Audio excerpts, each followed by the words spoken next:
One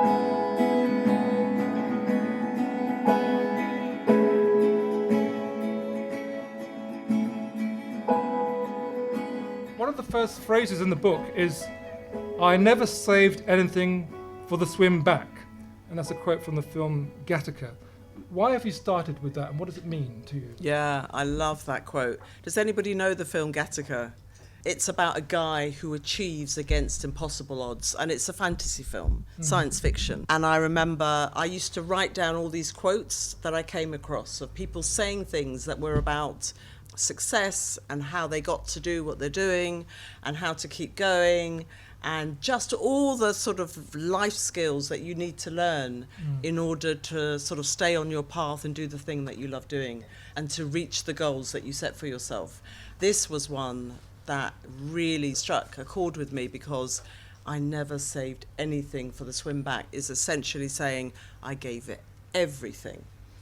Absolutely everything, and there's no second plan in case it didn't work out. It was saying that I have total conviction that I'm going to go for this thing.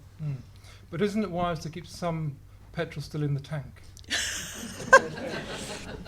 No, I never did. No. I remember when I was about, because I was an actor to begin with, and I was about 14, and I said to my mum that I was going to be an actor, and she said, "Oh, you should learn typing skills, just in case." And even then, I was like so affronted.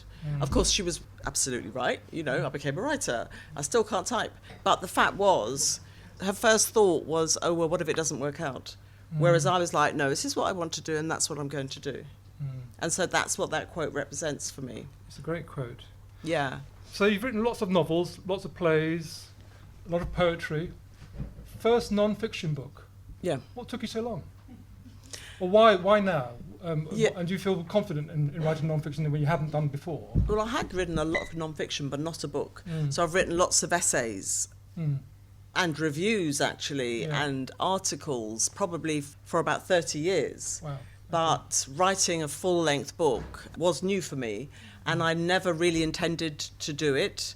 I did a PhD in creative writing, and I wrote a 30,000-word academic essay on the representation of black men in black British fiction, and that was academic with footnotes and the rest of it. And I thought, well, okay, I've done that now. I'm never going to do academic writing again, even though I enjoyed the challenge of having to do it.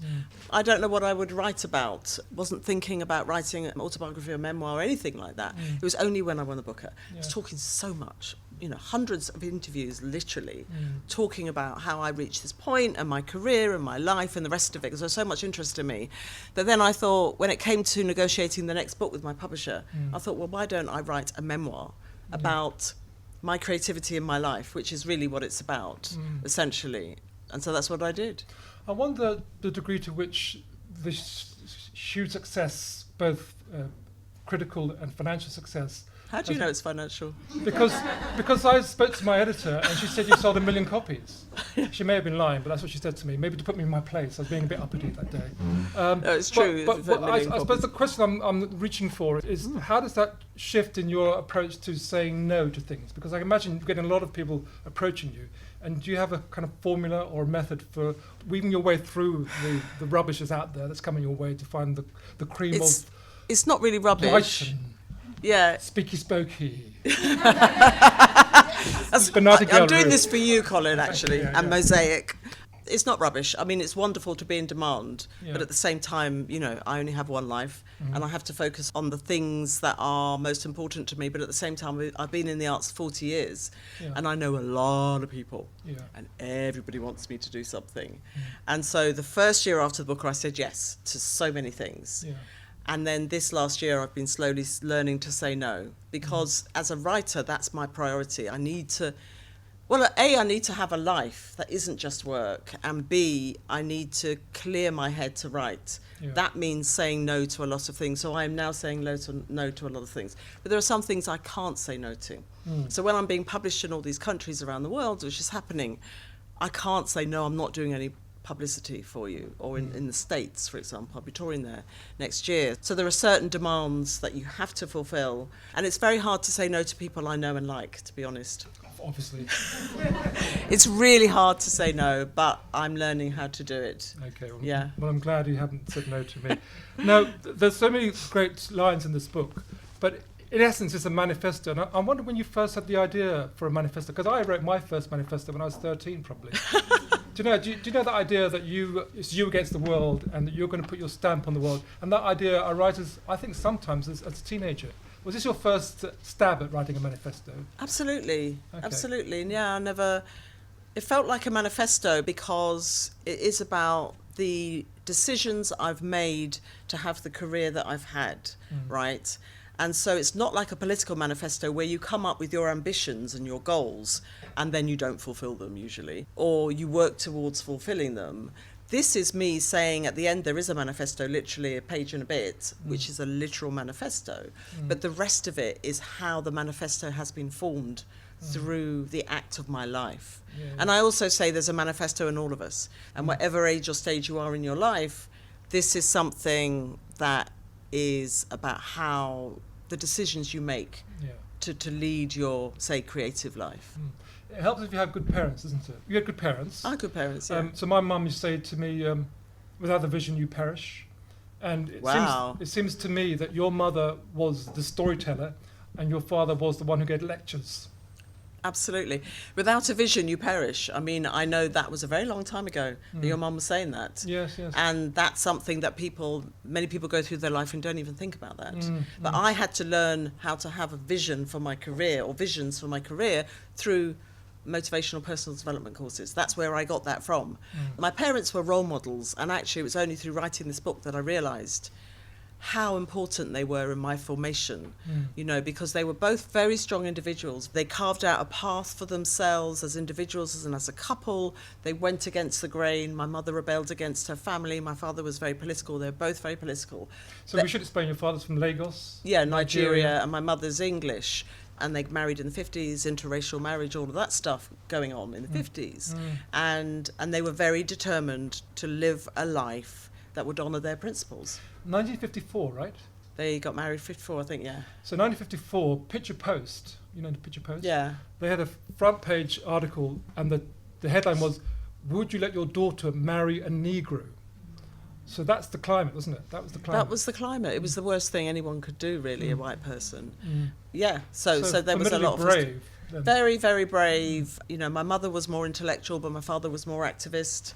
You absorb it through osmosis, don't you, when you're growing up? Whatever you're getting from your parents, you're absorbing it. And so I did absorb that. So the strength you see in me, which I think I've always had, but I built on it, comes from those two individuals.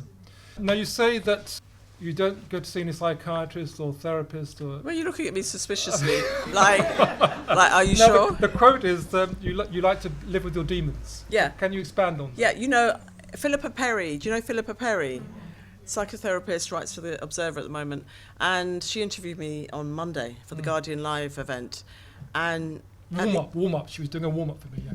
And at the end, she said, "You don't need therapy." Ah. I was like, wow. She said, "Don't you know that?" I said, "No." She said, "No, because you don't have, I mean, the idea of demons, you don't have all this unresolved stuff."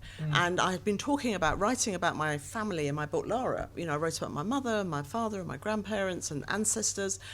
Through the act of writing this book, I resolved some of the issues I had around my own personal identity as a biracial person, but also my grandmother's racism. I understood where she was coming from. I wrote her with empathy. So the act of writing actually helped me understand the people in my life, and even those who weren't, through my imagination. And she said, "Yeah, because it's all kind of resolved for you. You don't need therapy." So the process of writing resolves. I think so, yeah. Recently, there's a film that's come out called Passing. Yeah, seen it. You made an interesting point about the fact that the characters or the actors playing the people passing wouldn't necessarily pass. No, they wouldn't pass. Yeah. That's Ruth Negga and Tessa Thompson. Has anyone seen the film? I mean, it's a beautiful film. You know, I love the sort of monochrome style of it and so on. But where are we going with this, by the way? We're going on the fact that you're dual heritage. Okay. And whether you could ever pass. Oh, I couldn't pass. Couldn't you? No. Sure? But neither could those actresses. Would you want to pass? No, but as a child I would have done. Well, this is what we're getting at. Because didn't you cross the road when your father was approaching? I did. You know, and I wasn't the only one. But I wasn't the only one in my family. You know, others have admitted similar crimes from when they were young, because we were just embarrassed about our father. You know, white area, mixed race family, very dark-skinned father who did not do anything to inculcate in us a positive sense of black identity. And that's not his fault, you know. This was a very long time ago. What do you think his approach was? What was he thinking? What was that? He wasn't thinking about, he just, you know, he raised us as British children in a sense, but he wasn't, because he was Nigerian. But he wanted us to fit in. That's what he said. And he couldn't pass on his language, which is Yoruba, because how can you? 8 children, you know, no money, he's working full time, my mother's looking after all these children. How do you teach? How do you pass on the language in that way? And also, I just don't think he had it in him to do that. He wasn't really a teacher. Bernardine came in when I was still working at the BBC, when we did a programme together on the history of the word nigger, the N-word. Yeah. And I remember you saying then that your grandmother was a racist. Yeah. An out-and-out racist. And I just loved the way that you just sort of said it straight, without any kind of censure even, just sort of saying it plain. And I wonder whether over the passage of time, whether your understanding or view of her has changed in that regard. Yeah, it has. I understand where her racism came from. You know, she was somebody born at the turn of the century. She actually had an Irish mother who came over here at the age of 12, and she had an Irish grandmother, and they assimilated. You know, assimilation is the way in which you survive in your host country, isn't it? But if you're a person of colour, it's very hard to assimilate. So my theory about my grandmother, which actually I developed further through writing Manifesto. So I kind of understood where she was coming from when I wrote Lara. So that was really kind of illuminating for me, seeing that she came from this poor, working class Irish background in North London. And everything was about aspiring to be better. And there was a time in my life where I was really snooty about my grandmother and her aspirations, which is really kind of immature of me. Because why would you not, as a working class person at the turn of the 20th century, why would you not want to aspire to leave that poverty behind? I mean, workhouses were still around at that time. Sure. You know, it was a tough time before the NHS. So why would you not? So I understand where she's coming from. But that has developed through writing Manifesto. It deepened my understanding of, you know, the past is not static in a way. No. Past is how we interpret it. As we move through life, that interpretation changes. So the racism of my grandmother that appalled me when I was young, even though we loved her and she loved us and we were part of her lives, and she never really said anything. She slipped up a couple of times, but she didn't really, you know, she treated us pretty well. She was lovely. She was a lovely grandmother. You know, that then became me being much more compassionate because I knew where she had come from. And then through writing Manifesto, as I say, it just kind of deepened my understanding of who she was and the culture she came from. And that may deepen in 10 years' time again. Well, you're capable of moving between your preference for men and women, aren't you? Or you have been. Yes. Now, there's an amazing quote here, which I'd like you to expand on. Well, there's so many amazing quotes. Living out as a lesbian was not an easy choice, but it was the only one I could pursue with any integrity. Can you expand on that? What was that phase of your life? Yeah, so in my 20s, I lived as a lesbian. That was my identity, and I thought I was going to be a lesbian for the rest of my life. So I had been heterosexual beforehand, and then I had this lesbian period. You know, again, I think because of my parents were role models, I found myself attracted to women, and I pursued it. And it was not something I denied myself. My natural predilection at that time was to be attracted to women. So I had relationships with women. In a way, I've kind of always, I think, honoured myself, my creativity, and who I am in any kind of, at every stage of my life. So I know people who don't honour their sexuality, you know, for so many reasons. They live another life, you know, and they deny it, whereas I didn't. And so that's what I mean. It's a fluidity. The most integrity, you know, I had integrity in that. That is what I was attracted to. I was attracted to women, and therefore I spent 10 years having relationships with women. And then when the last relationship got really sour, I actually went back to guys. Yeah. And, you know, I don't really psychoanalyze it too much because I think it is the most natural thing, and I do say that, the most natural thing to be attracted to human beings. Yeah. There's another lovely line which relates to that. It says, my lesbian identity was the stuffing in a heterosexual sandwich, which I thought was just brilliant. I love that line. One of the formations of you was going to drama school, Rose Bruford College, but you met 4 other very strong black women who Yes. who forged a relationship with you and Yes. gave you some direction about what you would do after you left. Yes, that's But it was right. important that it was a community theatre course. Yes. Why so? Yeah, because it was the only one of its kind, as far as I know. Community Theatre Arts course. It probably lasted about 10 years. And it wasn't just training actors, it was training people to create their own theatre. And that was really amazing. So it was then the beginning of me becoming a writer, actually, because you were there and they were saying to you, okay, you need to put on a one-woman show. And so you'd have to write a one-woman show. So I didn't go to drama school to write, but I ended up writing while I was at drama school. And then, you know, in this very political atmosphere with loads of feminists and lesbians coming in to teach from theatre companies that they'd set up themselves, really powerful women, very, very different to traditional drama schools, where they would take more men than women, where we were primarily women. They wouldn't hardly take a black person every year if they Because they thought they couldn't get them roles. because there was no They couldn't get employment. roles. Yeah, and you would be cast in traditional plays, and they were very much focused on training you to act, not to be theatre makers. And I was at an institution that was the opposite of that. So I left really empowered. And I often think if I'd have gone to a traditional drama school, I wouldn't be here talking today. I probably wouldn't have become a writer because I would have struggled to find work, which as it would have been the case in the 80s, and then I would have given up and probably become a drama teacher or something. And in a way, as is the case, I suppose, for everybody, a certain amount of rejection is good. Yes, that's what I say. Yeah, it's good for you. Yeah. That's what I tell my students. Up to what point? I mean, if it's just a kind of a wall of rejection, it's not so good, is it? You know. Well, it fortifies you and it deepens your resolve to do what you want to do. You just got to keep going. Yeah, sometimes you do have to change direction, maybe, but I don't think rejection is necessarily a bad thing. Yet in our society, we see it as a bad thing. I don't even entertain the idea of failure, to be honest. One of the great things that you've managed to do is change people's perception. Because there's a lovely story in the book about the Museum of London, who have these guides that give you a tour of antiquity.